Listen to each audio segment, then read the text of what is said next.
Hi, this is Michael Uslan. You're listening to Batman on Film.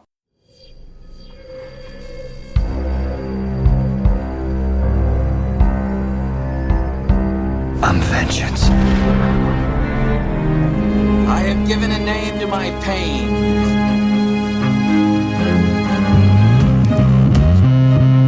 The Batman. Always waiting for some Batman to save you. It's simple. We kill the Bat of Gotham. I'm Batman.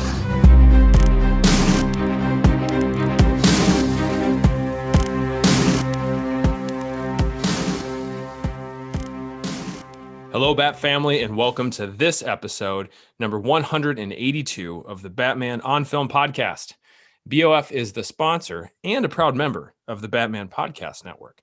Check out all the shows over at batmanpodcastnetwork.com and follow us on Twitter at BatPodNetwork. You are tuning in to a special edition of the Batman on Film podcast where we are reviewing the big movie that came out this last week. It was a small Ukrainian film, very big in the art house circles. I think you have to get it off of, I'm just kidding. It is Zack Snyder's Justice League, a phenomenon, or so I'm told. Very big deal. It's a very big movie, and I watched it a couple times. I'm Garret Grev. Thank you for listening. I am not going to cover this behemoth by myself. That would be absolutely silly. And I got a very special guest on the show to join me today. You might know him as a gumbo master. You may know him as an Elvis aficionado. Mm-hmm. You might know him as the editor-in-chief and founder of Batman on Film, Mr. Bill Jett Ramey. Welcome, Bill. Hey now. Yes. There it is.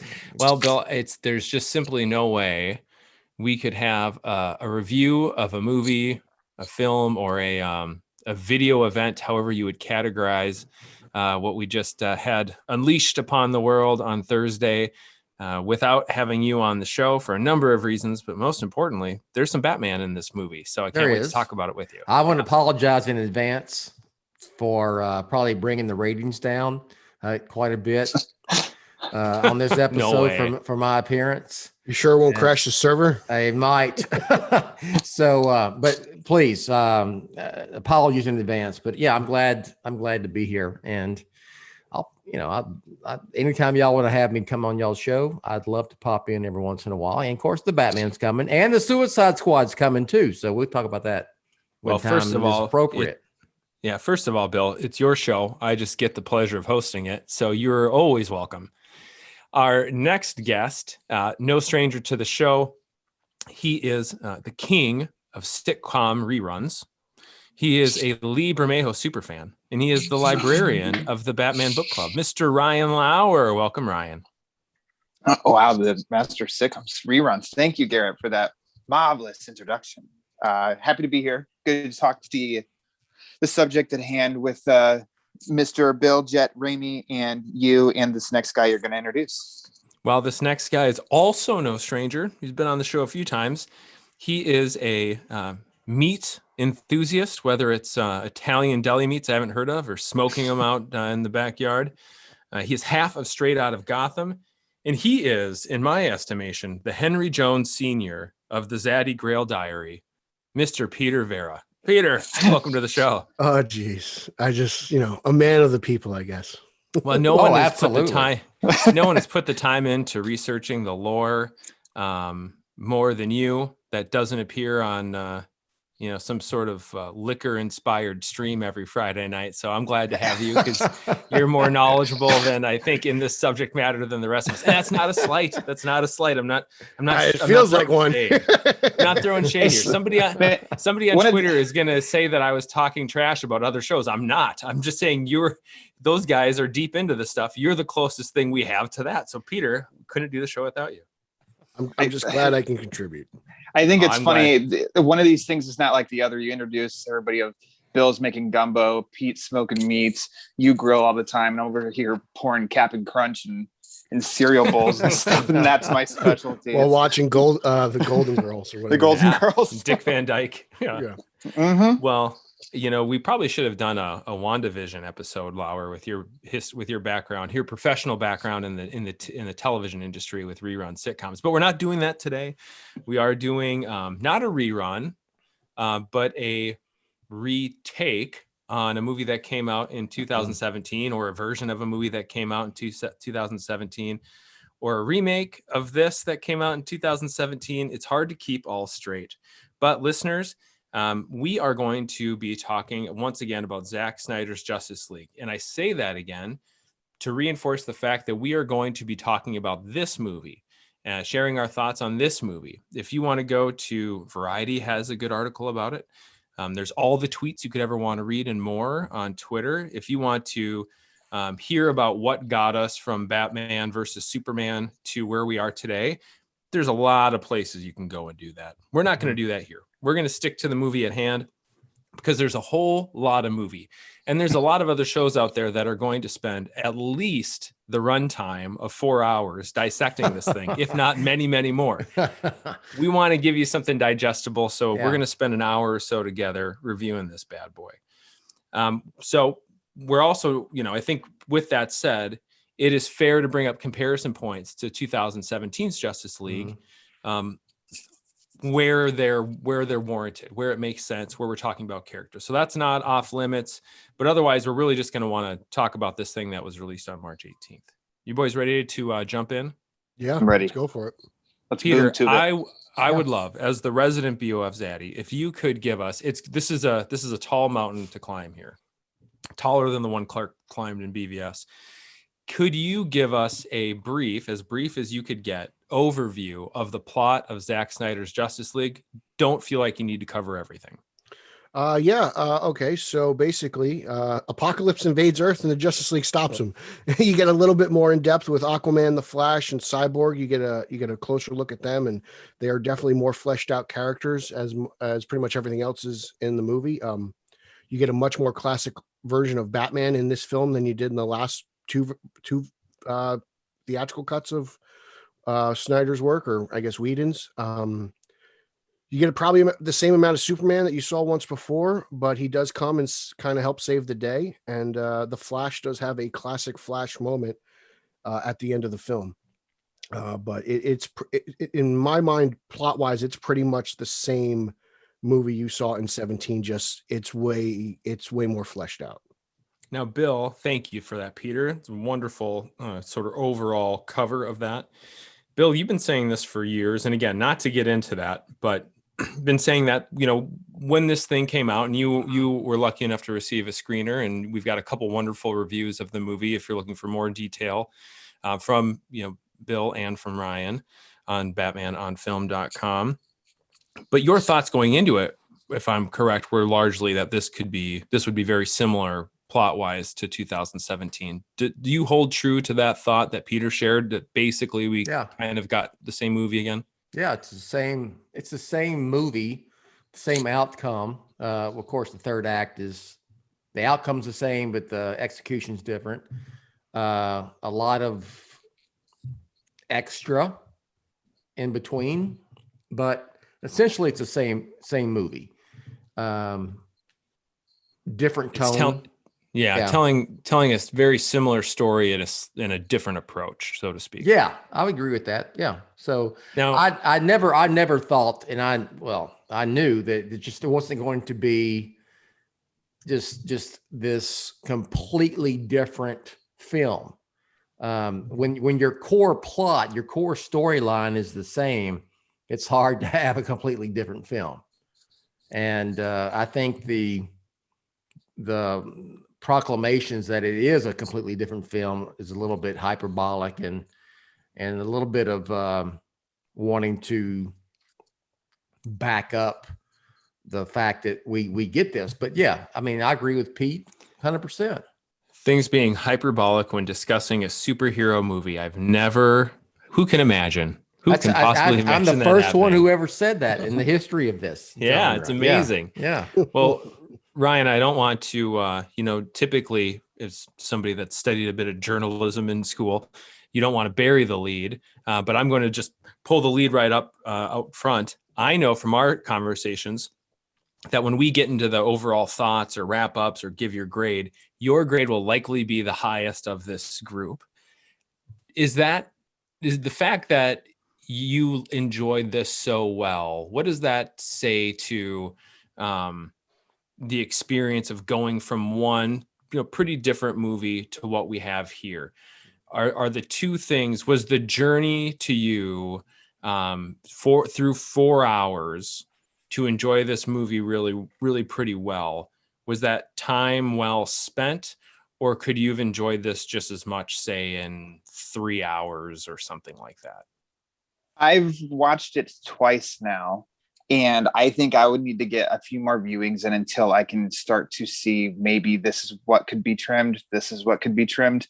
As a whole, and it's 4 hours, I think that actually served as a strength for this version and what Snyder wanted to do. It's a much larger rehash or repeated experience of Batman vs Superman, I think, of the theatrical cut and the Ultimate Edition, and that yes, it is the same movie, but the connectivity is more explained with the longer version. And so while the version we got in 2017, as Bill and Pete both have already stated, we got like a lot of the main boom, boom, boom, boom, those points.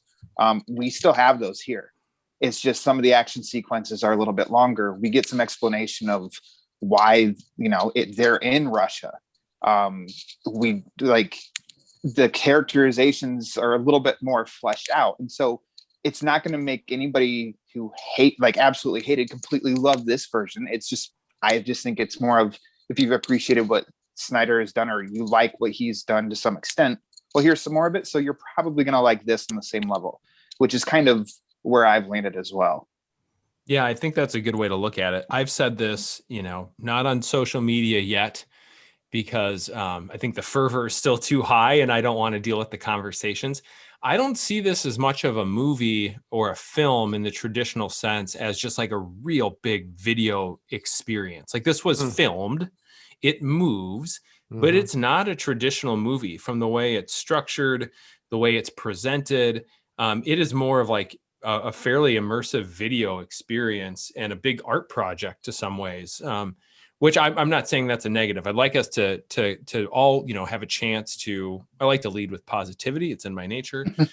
So I'd like for us to, yeah, for sure. I'd like to spend some time on, what worked well in this, and then we can go and say like, hey, where did we have some criticisms too? But for me, the runtime, it was certainly interesting. It was different than anything I had seen before in a 4-hour movie, because there's not a lot of them, and the way it was structured was different.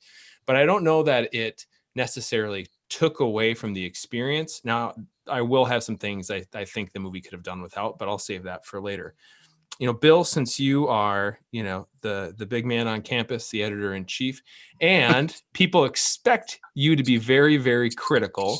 You and I have talked, but there's some stuff that worked for you in this. I'd love for you to kick us off with, what in here did you think was better than average or surprisingly decent?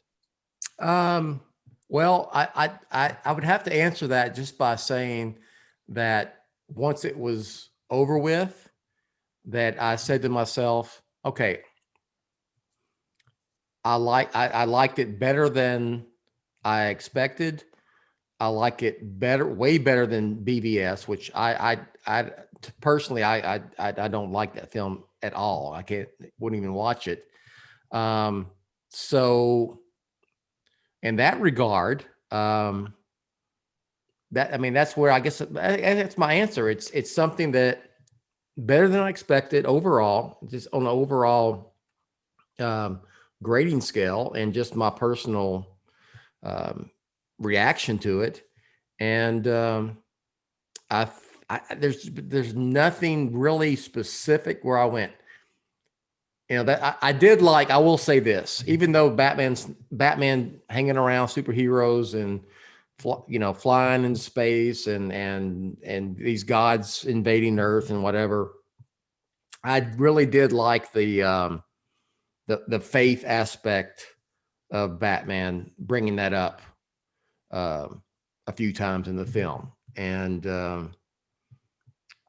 I guess that's the best I can answer that there, Garrett. No, So, yeah. well, here, I mean, there's so much going on in Zack Snyder's Justice League. I think it's almost one of those things where, for me, and this won't be my answer, I want to get to Peter next. For me, when I got to the back end of it, it was like, whoa, that there was, I really had to sit and think through. There's so many individual elements of the movie that are really sort of presented in these like little, vignettes more than a traditional narrative. Yeah.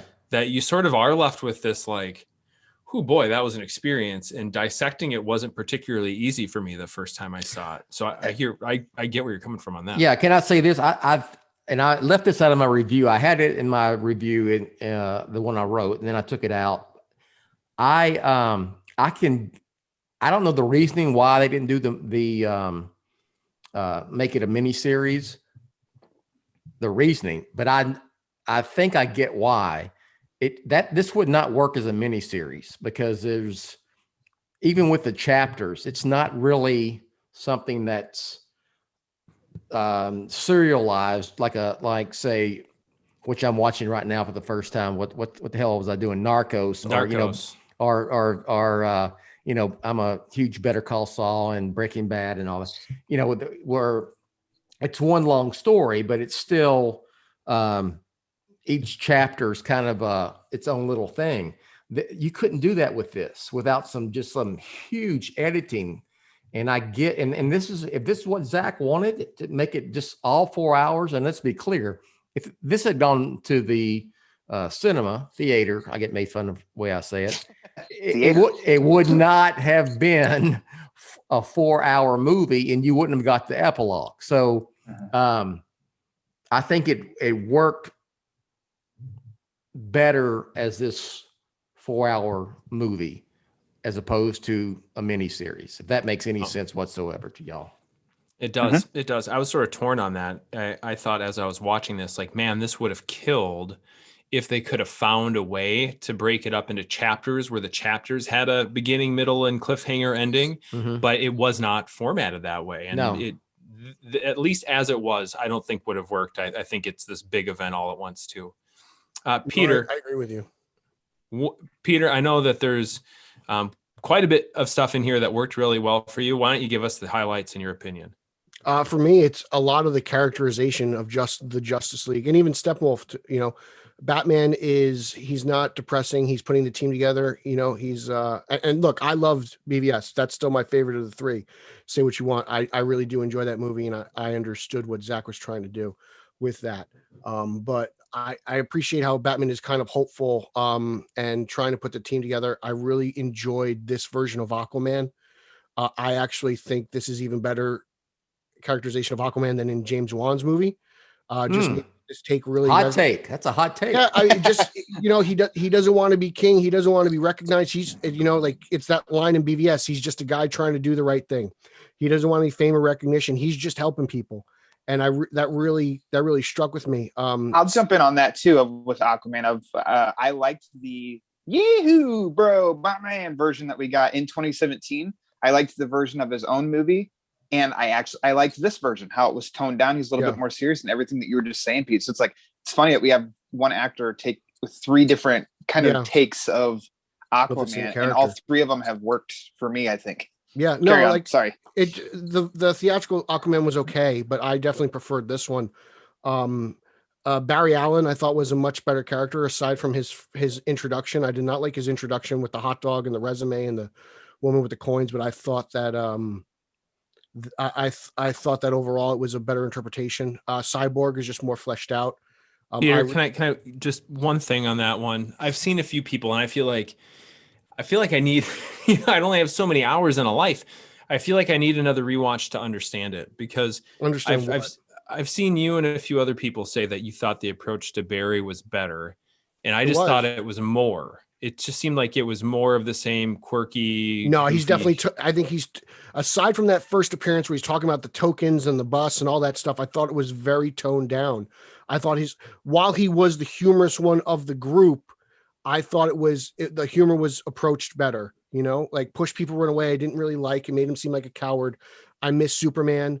The scene where he's just running up and down the stairs, I wish he would have picked somebody up the stairs, Sure. you know, and ran them out of the building. That's a slight nitpick, but In the overall, I just tunnel thought- fight scene. yeah, I thought it was Yeah. just better. You know, He's very childlike in the 2017 version. he's very, And he's he very grew up a Peter little bit Parker to here. Bruce Wayne's Iron Man, like that. You know And what I I'm like saying? the more It's like grown that. up version. See, for in this. me, and I'm not saying I didn't like it, because I've been on record. If anybody's listened to this show, if anyone follows me on social media, I like Justice League 2017. It's one of my favorite DC EU movies, or whatever we're supposed to call that. But I thought the whole, you know, like I'm like a black hole of snacks. I'm a snack hole. What's your superpower again? Like, I thought all of that was like, I'm like, this feels so similar to 2017. For me, Well, that was it's the same exact scene. right. That's So, that's that scene is exact. But, Which you one know- I was actually surprised, quite honestly. Yeah. I mean, I'm surprised at how much of 17 is in this movie, but Yeah. I just thought there were little, because the movie's longer and you can flesh him out a little bit better, especially the relationship with his father, and the monologue that Barry says at the end of the movie really got to me. You know, that he's like, "Dad, your kid was one of the best of the best." And, you know, that really touched me and got to me. And just I do wish we saw more Superman. You know, like he's still kind of extended. gore. We'll get you know, into what but, didn't work as well. Come on. I like up I here. like Steppenwolf's motivations. Like, just the characters worked better for me. They just did. You know, Can I say something real quick about that Flash Yeah. scene with Iris? That was completely weird. I mean, it just, I Well, mean, the hot dog thing is weird, but him. well, the hot dog thing is Um, weird. Him ogling her and, you know, brushing her hair out of her Your hair. face and just checking her out. I mean, it just, and it, with the slow motion, it went on forever. I mean, it could have been something. And the song. yeah. I This, thought the song well, was guys, weird. all right. Yeah, I want yeah. Lauer. Save that I for want next round, Lauer. sorry. I want Lauer yeah. to be able to jump on board with what worked for him first, and then I'll say something nice, and then we can spend a little time being grumps. Okay, come And, on, yeah, I'm come just on, kidding. Lauer. Ryan, what do you got? I like the fleshing out of characters. I think Wonder Woman still, I think she was a scene stealer whenever she was on, especially when she was in battle mode. I liked the Bruce Alfred moments. We got more dialogue between those two. And I think, man, you just got to get, you can almost criticize anything with Batman and you can live with stuff they don't get right, but they have to get Alfred right. And it seems like that's at least the one constant. They get Alfred right always. And I think with Jeremy Lyons, he did a great job yet again. Him and Batfleck. Batman was more Jeffrey mature. Lyons. Was a little better here than, not just a little better. He was kind of embarrassing in 2017. I thought that he was more in line with Batman vs Superman here. However, he still was, to me, not the best. I liked the little bit more mature approach to this stuff in this movie too. And way back when they changed composers for the 2017 movie, Bill constantly said this is a big deal changing composers, and I think you definitely can tell Danny Elfman's score would not have worked with this movie, and Junkie XL's score would not have worked with 2017. There were moments that he chose that I thought that I liked. There were moments that he chose that I didn't like, but the strengths, the positives were that he brought back some Man of Steel tracks and did like little renditions of those. And I thought those were really cool. Yes. And I liked my last point, and then we can move on. I like at the end, there's just something about, I liked that whole, I have no knowledge with the New Gods, Dark Side, Jack Kirby stuff. I just don't. Buy the omnibus, bro. I know. I just go to Pete. Pete gives me the Clips Notes. And I liked that whole, just something about seeing the flip side of that boom tube of the heroes looking into Apocalypse. And then you see the Apocalypse view of like looking, there's something to me that got across there of kind of like, hey, Threat, this is like our heroes on this, or it's kind of like, that's our line of defense. And I like them kind of lined up there, staring them down. I know it's essentially a tease that we don't know if it'll ever get paid off, but it's just like that whole thought in there. If that ended, that's like something of a story that can play on in your head of like Earth versus Apocalypse. You're seeing both sides, what they're looking at. I just, something about that worked for me. I thought that was cool looking. I thought that was really cool. That end was strong. I thought the action scene into it was strong. It was not to break my own rule here, it was a little bit I thought Steppenwolf's fate was a little bit unsettling for me, given the heroic nature of the Justice League. It was a little bit casual in my opinion. But what worked for me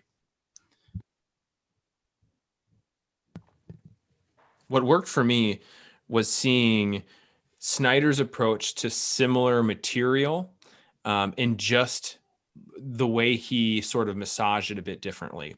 So the history lesson with Darkseid, I thought, was incredible. And I was actually prepared for it to be much more gruesome, much more metal than it ended up being. But there was more there. I thought it was well orchestrated. I thought the action was appropriately ferocious, but it wasn't sort of over the top, which I was concerned that it might be. I thought it was the inclusion of more of, sort of the earth was built into these tribes, and more inclusion of men. We saw more of the gods. I liked the way the mother boxes were split up between the three groups. It went on just a little bit long. I thought parts of those scenes could be trimmed, but I thought it was really, really effective. And in the same way, when we get to the end of the film, when we are looking at how to split apart the mother boxes, except for Superman not having really any dialogue in that scene, man, did the Flash stuff work for me. I thought introducing the slight variant in the time stream, just a couple seconds where things rebuild visually, was incredibly engrossing. I thought it enriched the character of Flash as a hero, because, I think, Lauer, to your point, he just never quite got to be heroic. He got to be goofy sidekick Flash. Here he was really a hero, and the motivations to be a hero worked for me. So it was similar to what we had seen, but like deeper and more effective in particularly in those two scenes. Agreed. Those worked really well for me. Yeah. All right, Bill. This is where I don't, me, guys, I get so nervous. I don't like being super negative. I don't want people to think that I'm a big meanie, but when you review a movie, part of it is criticizing a movie, and that's fair. And it's done with the intention of discussing the film, not to bash anyone, not to be a hater, right? It's stupid that you have to say that, but that's the world we live in. Disclaimer. So with that, let's move into the stuff that didn't work quite so well.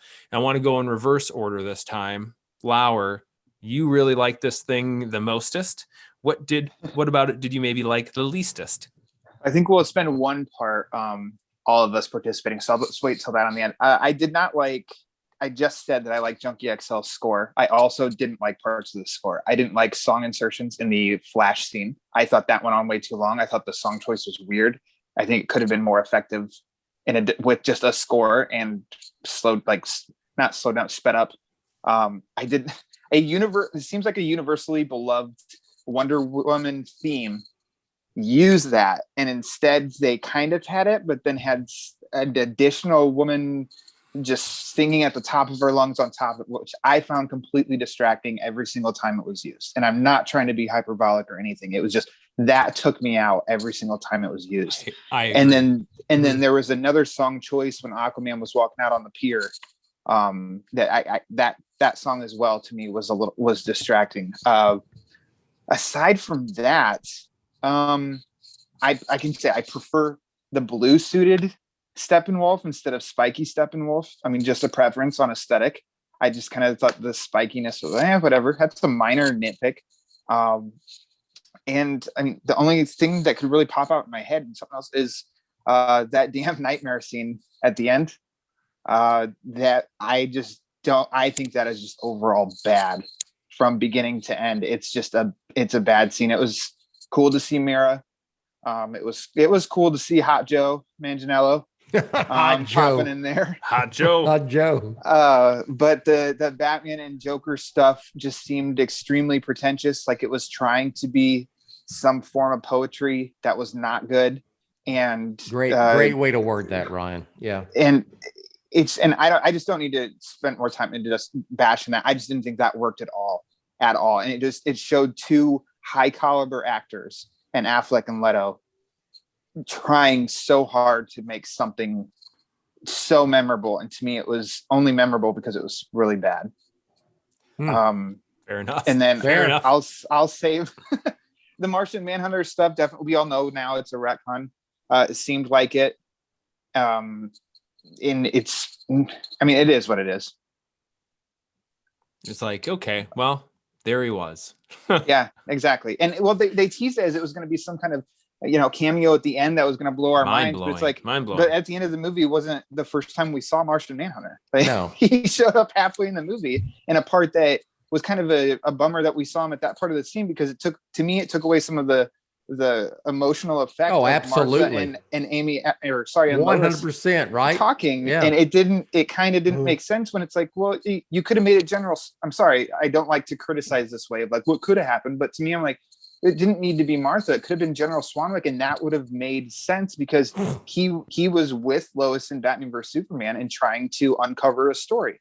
So in Man of Steel, right? Man of Steel. In Man of Steel, like it just both would have snapped of like, that makes total sense at Swanwick, and then he comes out and he changes. But instead it's, it was Martha, changes into Martian Manhunter, then changes into Swanwick. It's like, I agree. I don't In understand. the middle of a public building. And in a movie that really swung for the fences a number of times to elicit an emotional response and go big to get the audience to kind of like get their breath taken away. That was one of the scenes that was actually really effective for me. And I got a little emotional watching that. I'm like, oh my gosh, because I think about, I'm a married guy, I've been married for years. I love my mom. Relationships can be challenging. What would happen if I were gone? My wife's a widow. And the two of them are talking. And I was like, whoo, this has got some heart. This has got some feels to it. And the first time I saw this, and Martha walks out and turns into Swanwick and that's supposed to be the whoa moment. Like, no, man, you just undercut that scene that you really put together. You crafted really, really well. Absolutely. And I don't know if Terrio wrote that scene. I would have been, and if Terrio wrote that scene or whomever, and that little, here's a fun little thing got tagged on to the end of it, I would have been bummed out. So maybe it was the intention, maybe it wasn't. I think that was completely retconned. I don't think that was ever in the intention of it being in the original cut that would have came out if Zach had been able to go through the film. I mean, the whole Martian Manhunter thing is. Well, he's even admitted that he had an interview with with Sean O'Connell, and I think it's Cinema Blend, and he openly said he wanted to use Green Lantern, and Warner Brothers said no, and that's compromised the Martian Manhunter. Vanity Fair article, it just dropped release day. He said the same thing too. So for me, like I really like this movie. I really dig it from start to finish. I've got two main issues in it. It's that nightmare scene with the Joker. It's probably the worst thing I've ever watched ever. Like it really is. Like I don't think it's shot well. I don't like how it's blurry and like the focus. Like I don't like anything about it. And then he mentions giving Batman a reach around. It's not even. That's terrible. The humor is that's horrible. dumb. Let's talk about that for a second. That is ridiculous. Just trying too hard. He's like Ryan said, they're trying too hard, and it's like the shock value of that. And that's just for him to get a rise out of the fan base for them to start another campaign. Correct. For more of this. And it's kicking the hornet's totally nest unnecessary. one way or the other. Yeah. It's unnecessary. You could have cut out the epilogue and just ended the movie on the group shot. Same with the Bat F-bomb, I thought was poorly constructed. And don't believe it. I will effing kill you. And I'm just like, it's not that I'm a prude. I say the F-bomb all the time. I watch movies that say this. I watch movies that say reach arounds and shit, but it's like, it just did not. So out of character. It was so out of place that it was distracting. If something pulls you out of a movie, then you could start to question: was this necessary? Was it needed? And I think neither of those that just in were. That scene was him calling Mara a fish stick. Like I think that's really it, And I'm getting tired. I'm just tired of these teases of empty words. Like he mentions what he did to Robin, and it's like, show me that. Don't show me this pointless scene. Like that's what bothers me. The nightmare scene is just totally uncalled for and unnecessary in this epilogue. I think you could keep the epilogue, but just cut that scene out entirely. It's just not needed.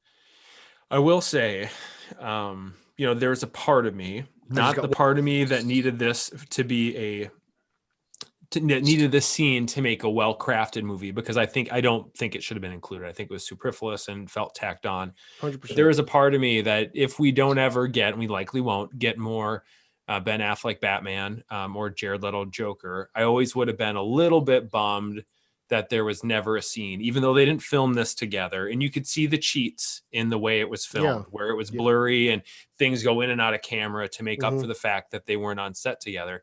it was kind of nice to see it. It would have been a nice, this is getting released on physical. It would have been a nice deleted scene. It's not a part of the overall narrative, but hey, Zack's vision, I guess. And one more gripe I got is just this whole retcon for the Martian Manhunter. I mean, it ruins that scene with Martha. And then, in Man of Steel, Superman can see the lifesavers in Hill's pocket. He can see the ID. He can see the soldiers with tranquilizer darts, but he can't tell the physiology of the Martian Manhunter. Meanwhile, like we see it in Justice League while he scans the entire league at Heroes Park. It's why even include that? Like, you ruined your own scene. And then he tells Bruce, like, I have a stake in this world. Well, Man of Steel, BVS, Suicide Squad, and Justice League, you sat on the sidelines and didn't do anything. Why aren't you participating? Like, it just doesn't make sense to me. Because it was added in after the fact. So I get that's that, the but bottom then just line. don't put it in. I think exactly. I'm with you. I give your movie a higher grade if that stuff's not in the movie. Yeah. Those are the two things that bother me the most. You take this Martian Manhunter stuff is not needed. If you wanted to use Green Lantern, they said no, just cut it all out, in my opinion. Yeah. 100%. I'm with you there. It's bad. And we even see it. Like, he tells Zod in Man of Steel, my parents told me, hold my powers when Zod loses the mask. So he knows how to use his powers. We saw it in the scene where he locks himself in the closet. He can see through, he sees his teacher's like skeleton and everything. He knows how to use his powers and he figures it out. The fact that he can't figure out Swanwick's Manhunter is just dumb, in my opinion. It's a bad scene. And I see people trying to defend it like, well, Martha, you could see that Martian Manhunter's talking about his family. No, she's not. You guys are trying to make it work and it doesn't. Absolutely. Woo. That's just there he is. Hot take. Has anything been named? Has anything been left unnamed that for you really stood out as like, hey, this is the thing that just really doesn't fit with my sensibilities or my idea of what quality is? No, I think actually he did a really good job outside of those two things. Thanks, Bill, how about you? Really? Okay. I think it was too long, obviously. It wouldn't not have been this long, as I said, if it had been released as a theatrical film. You could have solved a lot of the problems with the Flash and Aquaman and who else am I missing here? Their backstories could have been told in a solo film leading up to this, and it takes a lot out of it because at that time, we had Wonder Woman came out before this, and we know Batman. You had Batman v Superman. We had Man of Steel, and so that's it's just you're trying to install a story for these characters, almost like an origin within this movie. But if we had known about it before, it could have been better, and you eliminating a lot of the bloat in the film. I think a lot of the violence is, and I'm no prude again. I'm going to piggyback off of Ryan here. I'm no prude, but I mean, really, do you really have to be that? Does Wonder Woman have to smash someone's head into the wall? Does Wonder Woman have to blow out a side of a building and disintegrate a bank robber or terrorist? And I'm like the one who says I love that Wonder Woman bank scene. It's awesome, but does she have to be that violent? Does Superman have to set up Wonder Woman cutting off Steppenwolf's head? The decapitation alley-oop. Yeah. That one got under my skin. Yeah. I actually enjoyed it. Killing the aliens, to me, I mean, the parademons and Steppenwolf, that doesn't bother me. Like, honestly, to me, when it came to alien stuff, like, that doesn't bother me. Just personal take. I get it. I do. Totally do. This is me. It doesn't me. bother me. Parademons were dead without being dead. They're undead creatures. Steppenwolf is a sentient life form. Superman doesn't kill sentient life forms. I know this one already killed Zod. He didn't seem like he cared for it very much, and it was supposed to be the thing that made him never kill again. I know he didn't decapitate Steppenwolf, but he seemed pretty cool with it, in my opinion.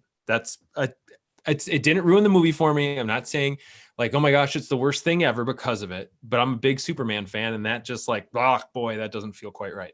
Kind of like the whole and not to, go back to the past, but it was kind of clever that the fact that the parademon smelled fear of Steppenwolf and took him back to wherever the fuck he came from, in the theatrical version, as opposed to what we saw here. But I mean, to each his own, I guess. Yeah, It was a clever way to get rid of him without having to kill him in a movie that didn't want to do a lot of graphic killing. Yeah. I actually thought, like, after Steppenwolf gets decapitated and his head rolls under Darkseid's foot and he just crushes it and moves on with his day, it just proves how ruthless Darkseid is. Like, his general just got killed, and all he said was, "Get the army ready. We're coming." Like, we're gonna do it the old on way. to the next one. Like, I think it just shows you what Apocalypse is, and how horrible Darkseid is. And again, like, this Wonder Woman seemed to resonate a little bit more with people than Wonder Woman 84. Like,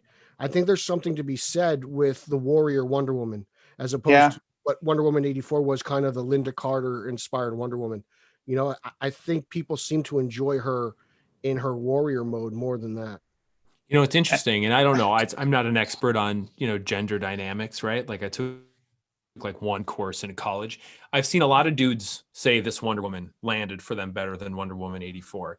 I heard a lot of women, including friends of my wife and my friends of my wife, just the one wife. And then, women online really appreciate Wonder Woman 84. And that's not to say women don't like, badass warriors, and that dudes don't have an appreciation for, a softer, more compassionate Wonder Woman. I did. I liked Wonder Woman 84. I really but I have in particular heard a ton of dudes say, like, "Oh yeah, this is my Wonder Woman." And I don't know what that means, because I do know what it means. But we had, friends who know that I'm into comic books hear about Wonder Woman 84 and ask about, "Hey, would this be okay for our little girls?" And I'm like, "Yeah, I think so for the most part." I don't know that anyone's going to ask about that for this. It's not the intended audience, obviously, but to each their own. I think it just falls in line with the approach of a Zack Snyder's style. And this is trying to be a completely neutral sense of Zack Snyder's style. You're going to get Ben Affleck's Batman saying, "I'll effing kill you." You'll get this warrior Wonder Woman, and for the reaction of, "That's rad." It's going for the total. That's it, man. That's trying to. it. Oh, that's cool, and it's like, in which I liked this Wonder Woman, but I loved Wonder Woman 1984. I wrote a review on BOF, and I was accused of overlooking so many problems of that movie. And I'm like, but I like this Wonder Woman. I like both versions. It might just be the actress is just really good at playing Wonder Woman. Like, am I the only one here that did really like Wonder Woman 84? I guess I am the only one. I think so. Yeah, on here, I'm on Team Rachel with this one. you're definitely not alone. Because I know a lot of people that didn't care for it. Not like saying it's the worst movie of all time or anything. Just I didn't really like that one. Yeah, especially coming out a lot of Wonder Woman 1. A lot of people were like, it just didn't live up to it. Yeah, I saw a number of people online say, not a number. There's a couple accounts that I follow, and I liked what they have to say. They're kind of bigger Snyder fans than I am, and that's totally cool. But they're like, it's okay to like Patty's Wonder Woman. It's okay to like Zack's Wonder Woman. It's okay to like both. To me, this Wonder Woman felt very much like 2017 Wonder Woman. Yes. Yeah. Like, I didn't see any difference, and that was Patty Jenkins' Wonder Woman, right? Zack Snyder and Deborah Snyder were producers on that film, but Patty Jenkins took control of that story, changed some help from Jeff Johns too, I'm sure. Yeah, with some help from Jeff Johns.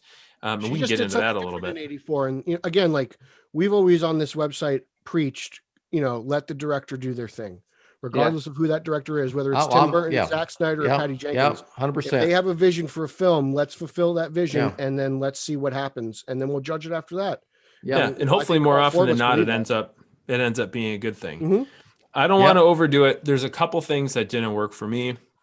One of which we sort of mentioned already. I thought the way they concluded, this is a mixed bag. When Bruce is going over the mountains on horseback and he's grown out a beard because the storms come in, I thought the explanation of why he was on a horse and why he didn't just fly there was neat, because that always kind of bugged me in the past. I like the fact that they got rid of the very strange, like, caveman ruined rune drawings on the inside of a, small village bar wall, which didn't make any sense to be there because there were depictions of the mother box.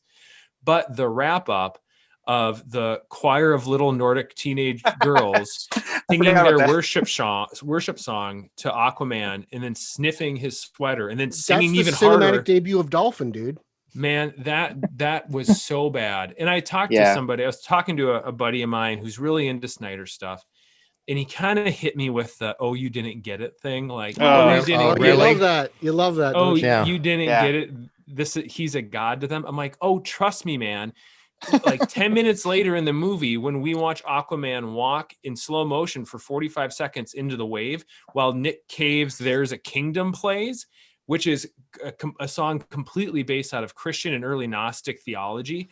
I understand he was trying to make this guy. Snyder likes to make all these guys God figures. Yes. It didn't save it from being creepy for me. And it didn't save it from that scene overstaying its welcome, in my opinion. I'm with you on that. That was the That only was a weird one. It was, I laughed and LOL, but I literally laughed and said, you gotta be fucking kidding me with this shit. That was weird. I give you that. Yep. I didn't like that either. It got me a chuckle. And the one other, it's one thing to sing the song to the guy. I get, okay, that could have been shorter. Sniffing the damn sweater with vigor. Maybe one day. You know I'm why? one to complain about shirtless Momoa. It's a sexualization moment that it needed to be there at all. Right. Come on now. The other thing that I thought was just a little bit off, and it felt like a little bit sexual to me, was already mentioned, so I won't dwell on it. I feel like I'm being more negative than I wanted to be. Barry Allen, when he saves Iris, these were not two people that had a long-standing connection. They were not already in love. For that song, love at first sight, dude. Very strange, very deeply emotional pop song to play for an extended period of time while he fixes her hair and repositions her arm and caresses her face, felt really weird to me. And the fact that people lost their minds over Barry tripping and falling onto Diana's chest briefly and then getting up immediately, but are okay with this guy rubbing the face and hair of somebody he's never met in this version, felt super strange. I thought it was a weird choice. That's fair. I thought the scene overstayed its welcome, but there was good stuff. And that's, I'll probably save some of this for my concluding thoughts. But in these scenes, in both those scenes that really didn't work for me, there was really, really good stuff. There was a delicious steak there, but you didn't trim the fat. And if you would have trimmed the fat, this bad boy would have made one heck of a meal. All right, I'm done being negative on that. I want to say one positive thing because we've been a little negative. I've been one who criticizes the tactical suit since 2017. I will say that I really dug how they explained why he needed all those metal pieces and everything. And I liked how Alfred explained it. And I just, for someone who doesn't like that suit and still doesn't, I appreciate the fact that it explained why it was necessary. There's some logic there. It lacked with the Superman black suit. Like they did it for Batman, but then I don't know why he needed the black suit to return. Like I get it comic wise, but not everyone here reads comic books. Right, because it's cool. To jump back to the Flash thing real quick, Garrett, I did enjoy the semi Gardner Fox little Easter egg. Yes. Going by. Yeah. I giggled audibly at that. I'm like, I like that. It's not drawing a ton of attention to it. It was neat for the nerds in the know. But then also anybody just watching this movie does not know that's Iris West, right? Like they don't call her Iris West. Yes. You don't see a thing that says Iris West. No idea who that is. Yeah. So if you are not in the target audience for this thing, I think it plays even weirder. Because it's just some girl that he saw, maybe he had a nice little, flirty smile with. You don't know that it's going to go on to become the love of his life. That's something only those of us who have been initiated know. But again, Snyder has said that's who this movie's for. Yes, right. Okay, so I want to take this sort of last chunk of time, guys. If you could give me your quick thoughts. Give me some of this we've already covered. So if it's just a repeat and you move on, that's great. I want to do quick thoughts. Give me one sentence on the characters. We'll do round robin style. Let's go. I'm going to go in order of Bill, Pete to Ryan. And then we'll hit up the main cast with your thoughts and then we'll start wrapping this bad boy up. All right, Bill. So give me quick thoughts on Cyborg. Uh, too much. If I had to do it in 2 words. All right. Peter. Yeah. Oh, sorry. No, go ahead. Go ahead. That's fine. That's fine. All right, Pete. Just again more fleshed out, more detailed. Really got into his head. All right, Ryan. Expanded version of 2017, which I also enjoyed. And I'll say I did care about him more as a character here. There was more to care about, and that was good. Okay, we're back around the horn, and now we're going to do Flash. Bill, quick thoughts on Flash. I didn't see much difference. And that introduction scene kind of put a bad thought in my mind about him as the character playing. And while they're digging up Superman is, just Wonder Woman like younger guys was kind of a silly line in my opinion. They're all younger guys. All right, yes. Peter. I thought it was a vast improvement. I thought he got better as the movie got on. I do have some questions about Ezra Miller, but I'm hoping under the direction of Andy Muschietti, he will continue to progress. And Mr. Lauer. Despite being less childlike than 2017 version, I'm not sold on his take of Barry Allen yet, and I'm going to remain optimistic for Flashpoint.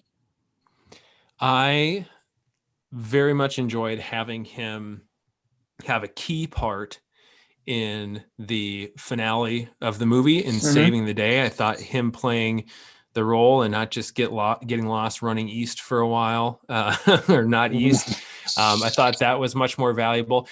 So I'm gonna break the rules and go a little bit longer because I wanted to say this earlier. I hope that as Barry continues to develop his mastery of the Speed Force, the writers or producers think to have it slow down his mind, because this Barry needs to calm down. I'm hoping they can find a way to say Barry was just like a kid trying to figure out these powers, and his mind was always moving 1,000,000 miles an hour, and that's why he was so strange sometimes.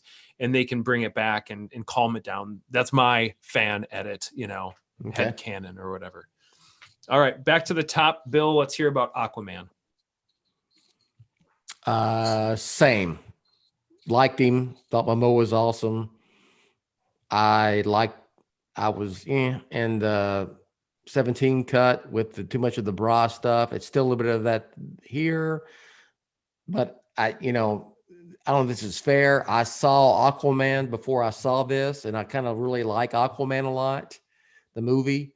And so that probably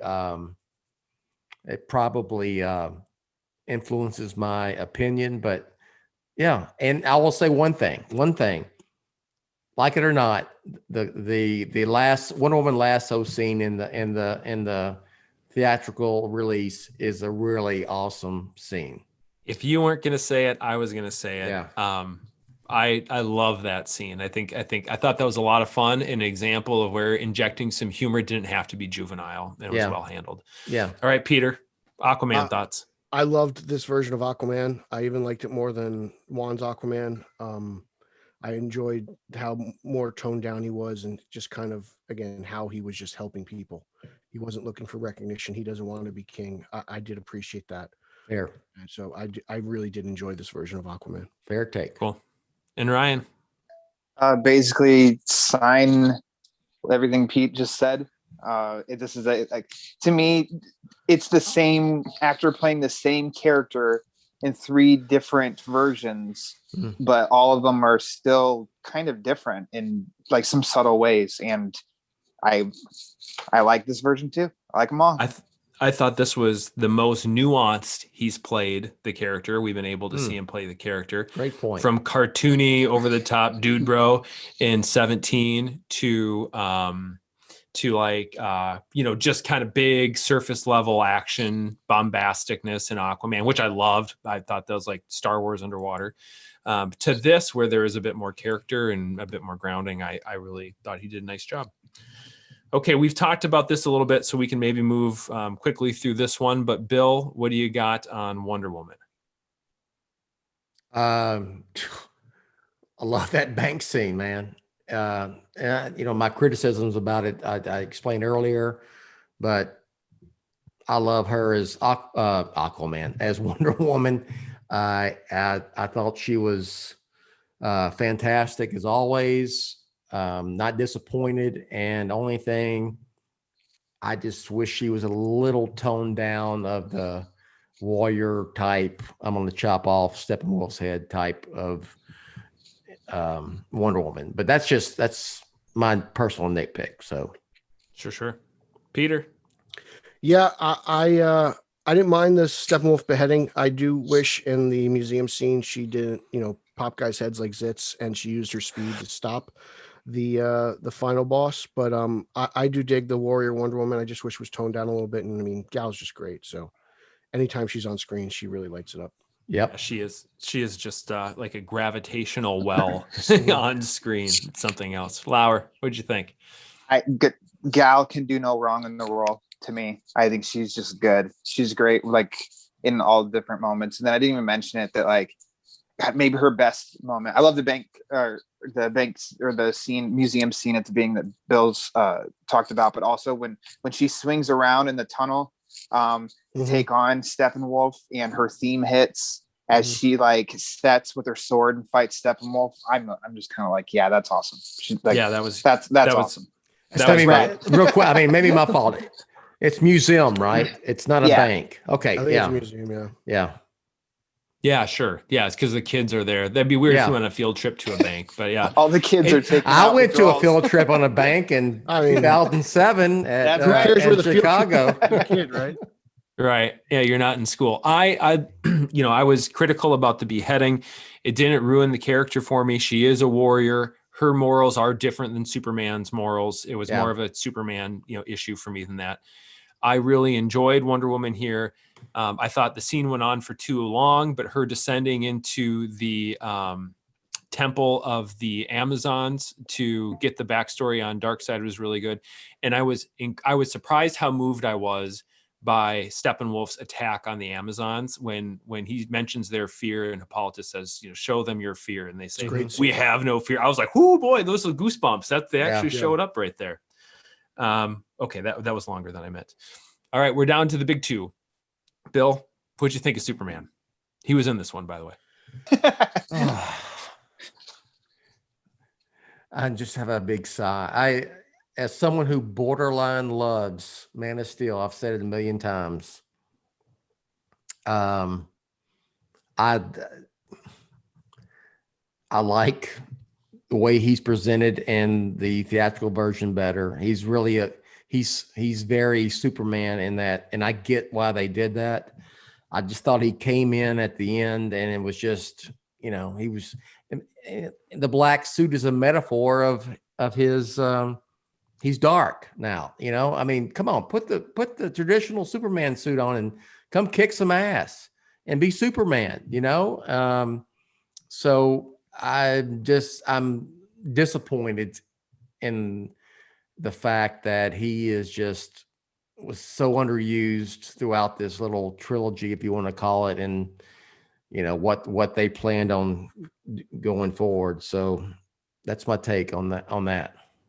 A lot of that echoes with me, Bill. I'll share my thoughts when we get to me. But first, Peter, let's hear yours.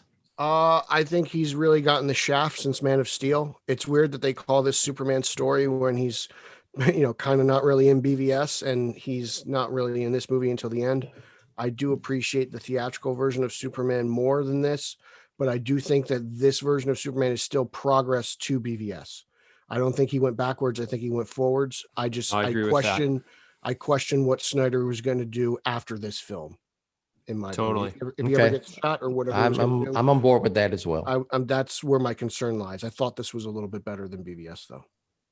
Lauer, how about you? Through no fault of Henry Cavill at all, this will be the See Superman Less and Less trilogy. It's too bad because when he's on screen, I love that Henry Cavill's on screen. I think he's a great Superman. He didn't have much to do here, which is too bad, except at the end come in and whip some ass, which I loved. I loved it.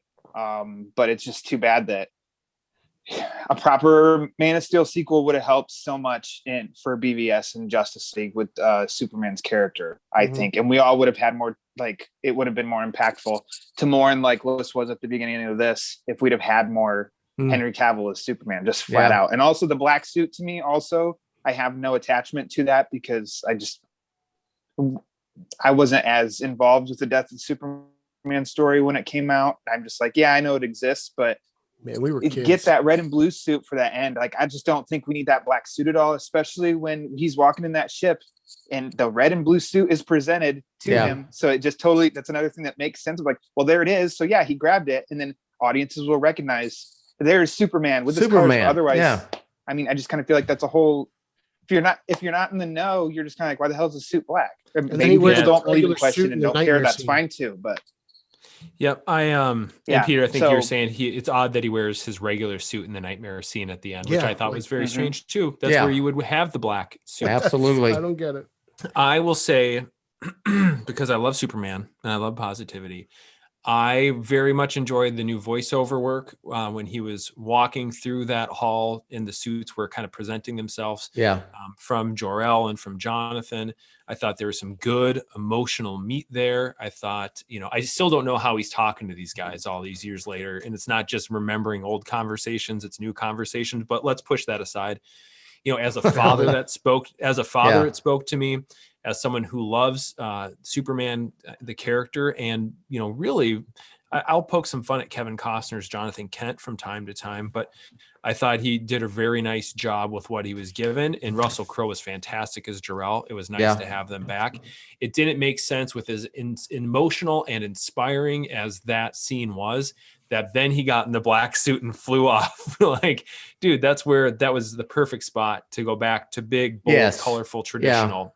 Unless and it should have been included in the narrative, he had to wear the black suit to fly up in the sun and suck up as much sunlight as possible in a short amount of time. But still, that wasn't on screen.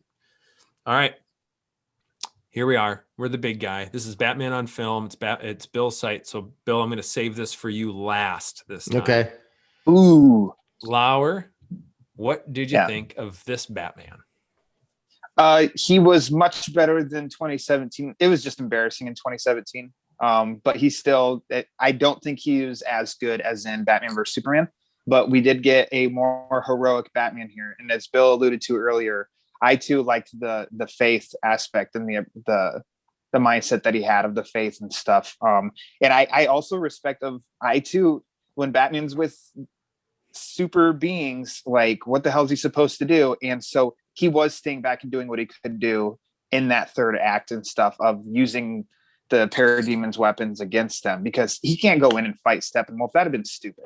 So it's at least knowing the limitations of the character, giving the situation. He's there for brains and using what's available. So I think at least like it's closer to a more acceptable Batman. I think so. Overall, good. In short, I think he was good. Thanks, Ryan. Good. I'm glad that you think that.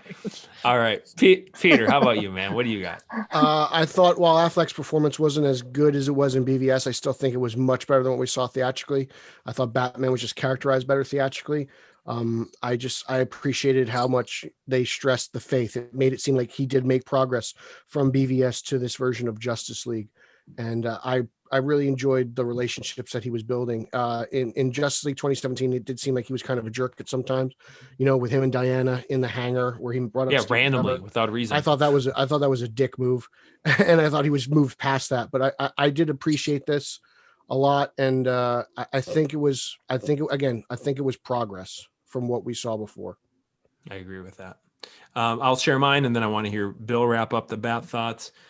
I thought he did a really nice job. I thought I could believe more that this was a Batman that was putting a team together for a reason that worked with that character. I thought his need to build relationships coming from the place where he was in BVS made sense, and to steal both of your words, showed progress as a character. He looked better in the suits in most scenes because of the amount of reshots Affleck was in 2017.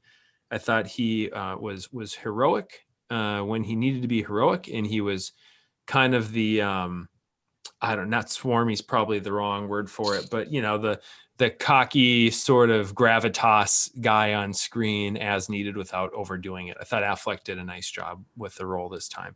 Not my preferred presentation or take on Batman, but for what it was, I thought this was better than 2017 Batman wise. And Bill, the floor is yours, sir. I'm going to just ditto what you said. I agree 100%. Love Ben Affleck as Batman. Just that sentence, that statement right there. Not my take of Batman at all. Not my preference, not my sensibilities. I thought he was better than he was obviously in JL 17. Even though I don't like BVS, his performance was fantastic. I thought it was one of his best performances that he's given in any role. But it's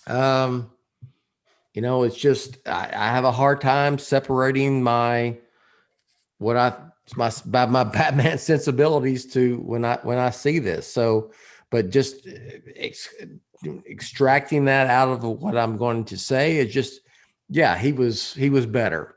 The Batman character in general was better here. He was he wasn't an asshole. He wasn't someone I disliked, which I did in BBS. Yeah, that's a great take on it. I never want to dislike Batman. It's one of the reasons why some runs of the comic books just don't click for me as much as others. Mm-hmm. But yeah, I like Batman again, which was good. Mm-hmm. All right, guys, since we're just about to wrap up here, we all know, Bill was a school teacher for years and years and years. So instead of ranking this among other movies, let's do a letter grade, and then we'll get out of here. Mr. Lauer, what is your schoolyard letter grade or school book letter grade for Zack Snyder's Justice League? Giving about a day and a half since Bill posted my review. I think I'll still sit at a B. I think it's a solid B for me. I liked way more than I didn't, and actually what's the one thing that I really did not like was the nightmare scene at the end. It didn't disrupt the story unfolding. It was attached at the end. So you could cut that out and I'd be fine. I could stop watching the movie when the epilogue comes up and I'd be fine. I think the runtime allowed Snyder to be patient with his story instead of making sure everything was big punches, kicks, explosions, boom. It gave some time for characters to interact. And I just really, I liked that. I thought that was, it was good. It was taking a little bit of a step back from Batman vs Superman. And I didn't even mention that I really liked the history lesson war scene. I thought that was better than the 2017 version. It made Darkseid threatening and powerful, and some fun Easter eggs carried over from Wonder Woman, like Ares and Antiope showed up. Like, it was really quick, but some stuff like that. And so I think overall it was an enjoyable experience for me. And right now it sits at a B. Thank you, Cool. Ryan. Peter. For me, I give it a solid B. I think I could have even given it a B plus if it wasn't for the additional photography. I think that's where it's held back for me. That really bothers me, those two scenes. But I do enjoy this. I think somewhere in this movie is a 3-hour movie that could have been released in theaters. And I am a little disappointed in Warner Brothers for being a little reactionary. I wish they could have just let this go through and we could have judged it in 2017. But I give this a B. I really enjoyed this movie. Well, I'm just a little bit lower than you guys. I walked away and I had to think about this a lot.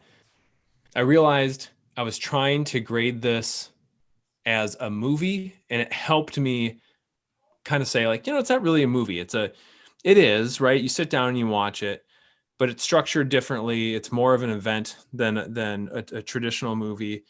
There were some things I liked. There were some things I didn't like. I ended up at a C plus. If I think about a 10 scale, it's a 7.5 out of 10 for me.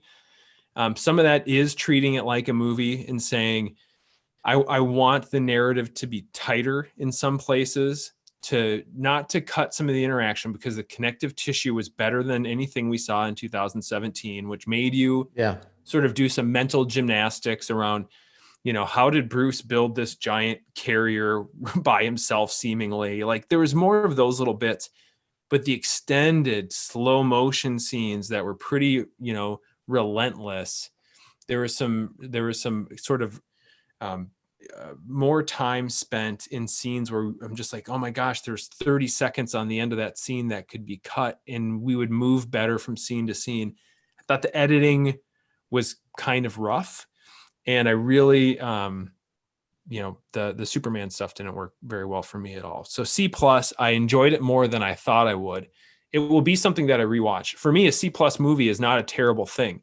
A D is not a failing score for me, right? You have to be a 6 or lower for me to, like D means 5 done, to dude. 10 scale. Yeah. That's what I meant in college. D means done. Yeah, I didn't get a lot of, luckily didn't have to get too many D's in college. But if I did, I probably wouldn't have been happy. You're right. Fair enough, Peter.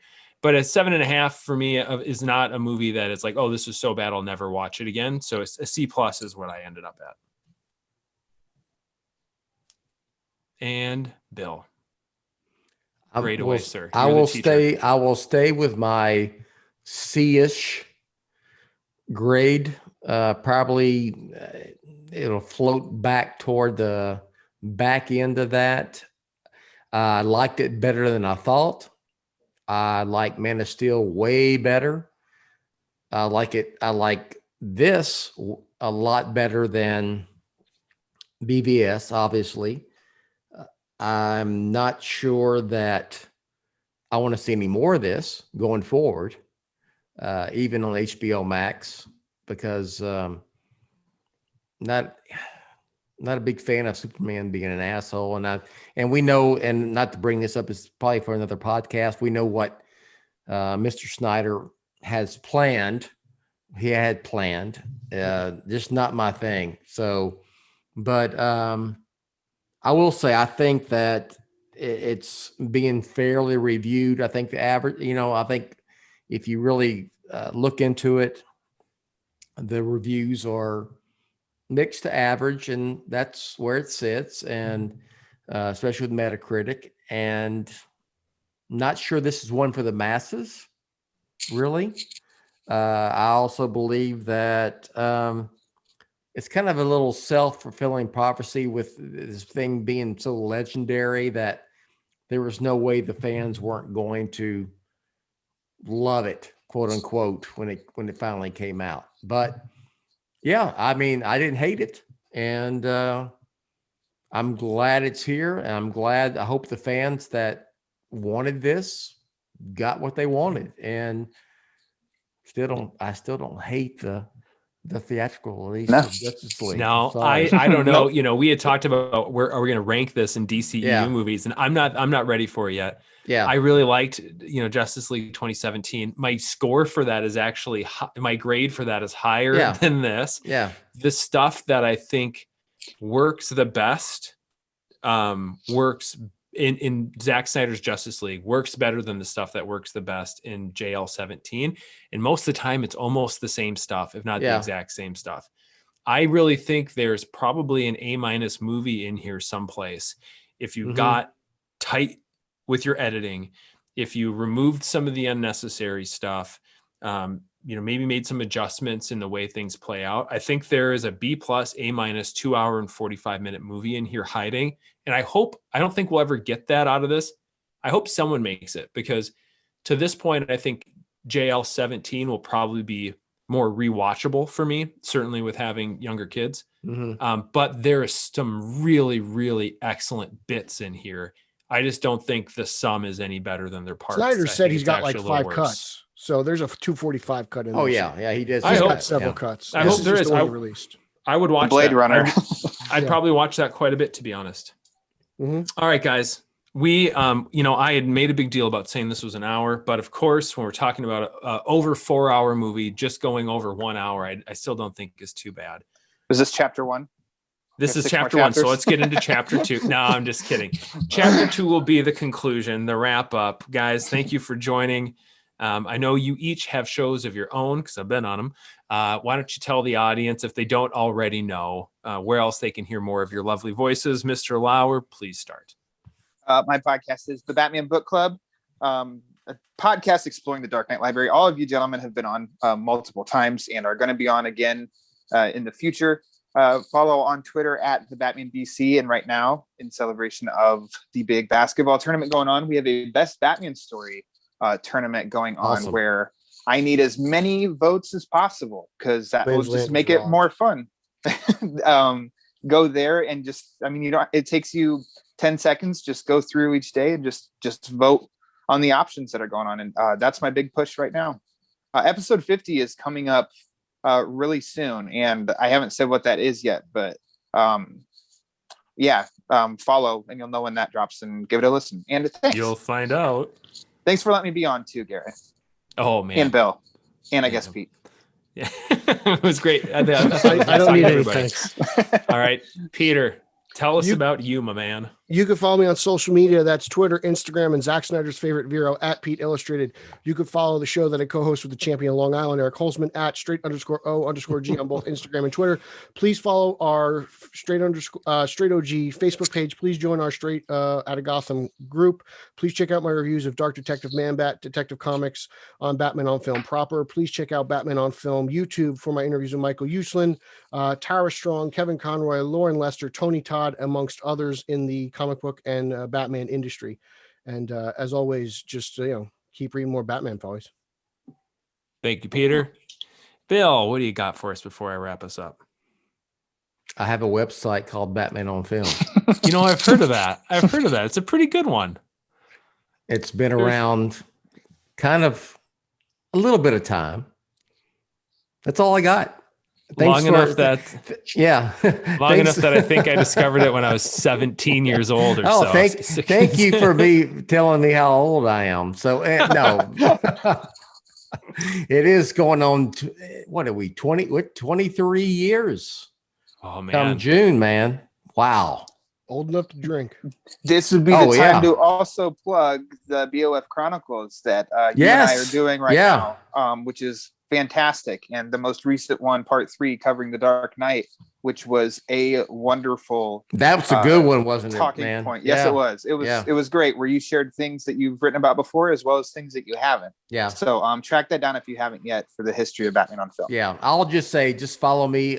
Follow me on Twitter at Batman on Film, where you get all my lovely takes, and everyone is very every take I have and I put it on Twitter, everyone loves. I'm never getting any negative feedback for that. Yeah. It is. I just can't believe it.